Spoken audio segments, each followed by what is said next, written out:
Eu acho que quando a gente fala de liberdade de expressão, né, primeiro porque isso está na Constituição brasileira, eu acho que isso está implícito a todo cidadão. Só que hoje o que a gente vê na sociedade brasileira, e o que a gente vê até mesmo nos jornalistas, até mesmo nos professores, né, que estão nas faculdades, é exatamente o contrário daquilo que eu vi lá na minha faculdade, né, daquilo que eu vivi em grandes veículos de imprensa, no maior veículo de imprensa do Brasil hoje, que é a TV Globo, né. Então, ao mesmo tempo que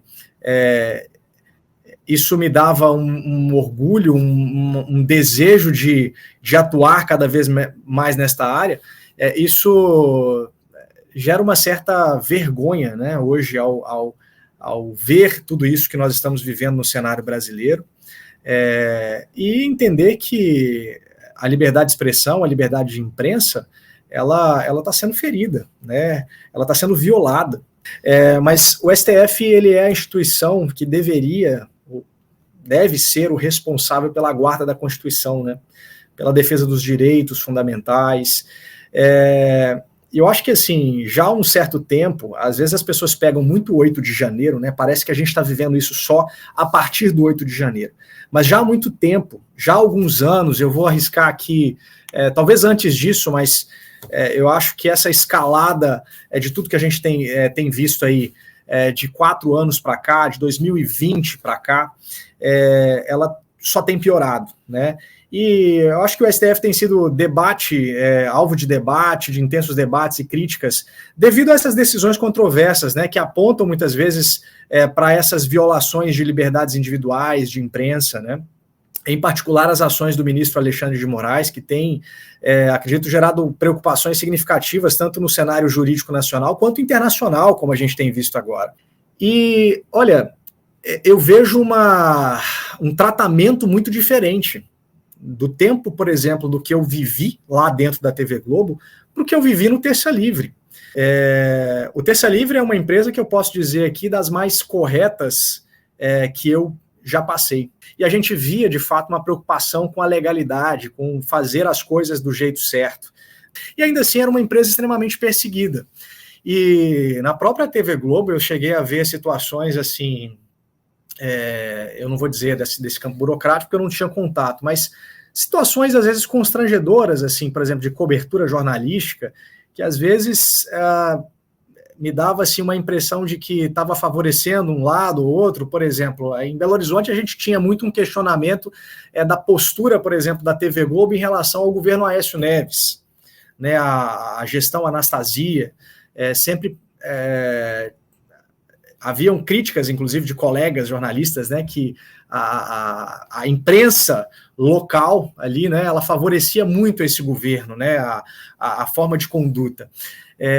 E sempre passava aquele ar de neutralidade, né? Nós somos imparciais. E, de fato, a gente já teve algumas decisões lá dentro mesmo, assim, apontando para que não, isso aqui a gente não pode falar, isso aqui a gente tem que fazer desse jeito, né? E eu, particularmente, nunca vi isso no Terça Livre, né?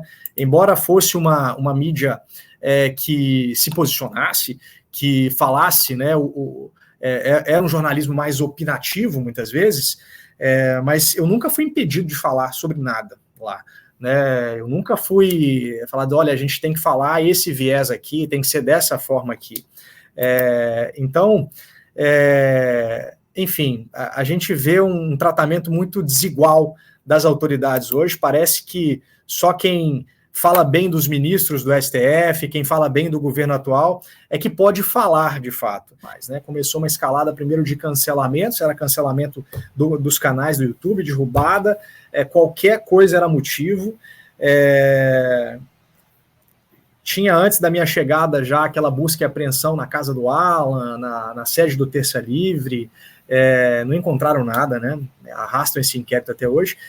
E aí, de repente, nós fomos caminhando para o final do ano, onde, mesmo em meio àqueles cancelamentos, a empresa continuava crescendo, nós estávamos com um estúdio totalmente novo, fizemos uma baita inauguração, com lançamento de produtos, né, voltados aí para a área da educação, de formação das pessoas, um produto maravilhoso, assim, e a gente via ali a vontade das pessoas de ter uma mídia nova, de querer ter uma empresa que de fato fosse a voz delas, e de repente eu acho que assim o ministro viu que não tinha jeito de parar o Terça Livre, porque a gente não ia parar de falar, porque a gente não ia parar de perseguir a verdade, de ir atrás daquilo que a gente acreditava enquanto jornalistas. Ele, numa canetada, bloqueou as contas da empresa. E aí no dia, se eu não me engano, dia 22 de outubro,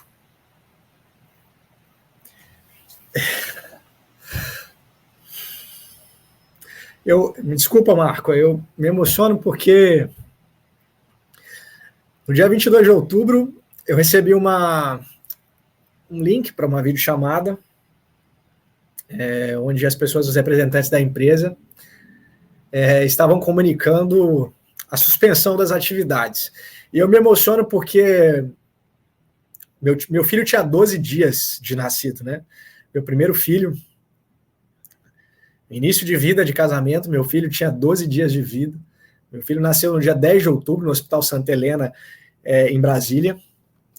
E quando eu recebi aquela notícia, eu falei, por dentro eu estava assim, o que é que eu vou fazer aqui agora?